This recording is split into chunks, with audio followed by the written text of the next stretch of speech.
Hello வணக்கம். இது உங்கள் Sampath web services YouTube channel. நம்ம யூடியூப் சேனலில் வந்து கவர்மெண்ட் ஸ்கீம், அதாவது சமூக நலம், மக்களுக்கான நலத்திட்டங்களையும் ப்ளஸ் வந்து காம்படிட்டிவ் எக்ஸாமுக்கான கரண்ட் அஃபேர்ஸ் பார்க்குறோம். கரண்ட் அஃபேர்ஸ் வந்து ஃபுல்லாக யூபிஎஸ்சி, நம்ம இந்தியாவில் நடக்கக்கூடிய அனைத்து காம்படிட்டிவ் எக்ஸாம்ஸ் எல்லாத்துக்குமான நம்ம கரண்ட் அஃபேர்ஸ் பார்க்குறோம்.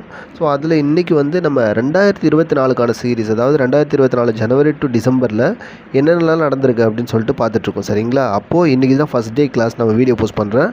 இப்போ என்னென்னா, இந்த 2024 முதல் அதாவது கிராண்ட் ஸ்லாம், டென்னிஸில் இருக்கக்கூடிய கிராண்ட் ஸ்லாம் போட்டிகள் வந்து விளையாடுவாங்க. ஸோ அதில் மொத்தம் வந்து 4 போட்டிகள், கிராண்ட் ஸ்லாம் போட்டிகளில் 4 போட்டிகள் நடக்கும் டென்னிஸில். ஸோ அதில் முதல் கிராண்ட் ஸ்லாம் போட்டியான ஆஸ்திரேலியா ஓப்பன் வந்து 2024 நடந்துச்சு.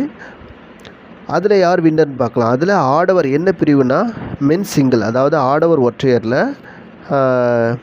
அந்த பிரிவில் விளையாண்ட ஃபைனலில் யார் 2 பேர் விளையாண்டுருக்காங்கன்னா, யானிக் சின்னர், இவர் வந்து இத்தாலி நாட்டை சேர்ந்தவர். அதேமாதிரி டேனியல் மெத்வதேவ் வந்து இவர் வந்து ரஷ்ய நாட்டை சேர்ந்தவர். இவர் தான் இந்த மென்ஸ் சிங்கிள், அதாவது ஆடையர் ஒற்றையரில் ஃபைனல் வந்து விளையாண்டாங்க.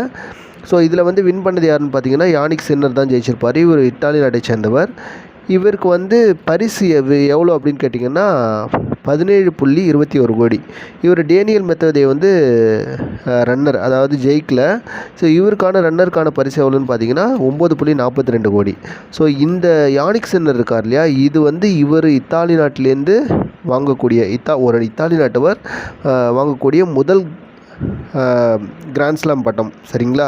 அதாவது முதல் ஆஸ்திரேலியா ஓப்பனில் பட்டம் வாங்குறாரு. சரிங்களா?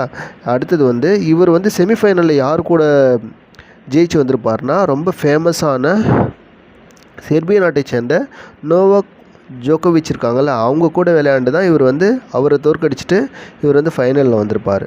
சரிங்களா? இவர் விளையாடக்கூடிய முதல் கிராண்ட் ஸ்லாம்க்கான ஃபைனல் இது தான். அந்த முதல் ஃபைனல்லையே வந்து சாம்பியன் ஆகிருப்பார். அதே மாதிரி வந்து இந்த டேனியல் மெத்வதேவ் இருக்காங்கள்ல, இவங்க வந்து ரஷ்ய நாட்டை சேர்ந்தவர். இவர் வந்து மொத்தம் 6 முறை கிராண்ட் ஸ்லாம் ஃபைனலுக்காக, அந்த கிராண்ட் ஸ்லாமில் வந்து நடந்த ஃபைனலில் வந்து 6 முறை வந்திருப்பார். ஆனால் இதில் 5 முறையும் தோல்வியை சந்திச்சிருப்பார். சரிங்களா?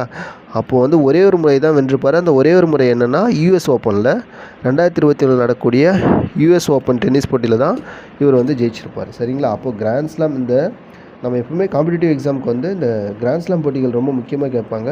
ஸோ அதில் ஒரு ஆண்டின் தொடக்கத்தில் நடக்கக்கூடிய முதல் போட்டியான ஆஸ்திரேலியா ஓப்பன் பற்றி தான் நான் இப்போ உங்களுக்கு சொல்லியிருக்கேன். சரிங்களா? கிராண்ட் ஸ்லாம் போட்டினால இதில் டென்னிஸில் 4 போட்டியாக விளையாடுவாங்க. அதில் ஃபஸ்ட்டு வந்து ஆஸ்திரேலியா ஓப்பன் 2024 நடந்து முடிஞ்சிருக்கு, ஏற்கனவே முடிஞ்சிருக்கு. அதை பற்றி தான் சொன்னேன். இனிமேல் 2025 பற்றி அடுத்த வீடியோவில் பார்க்கலாம். சரிங்களா? ஓகே, பாய், டேக் கேர்.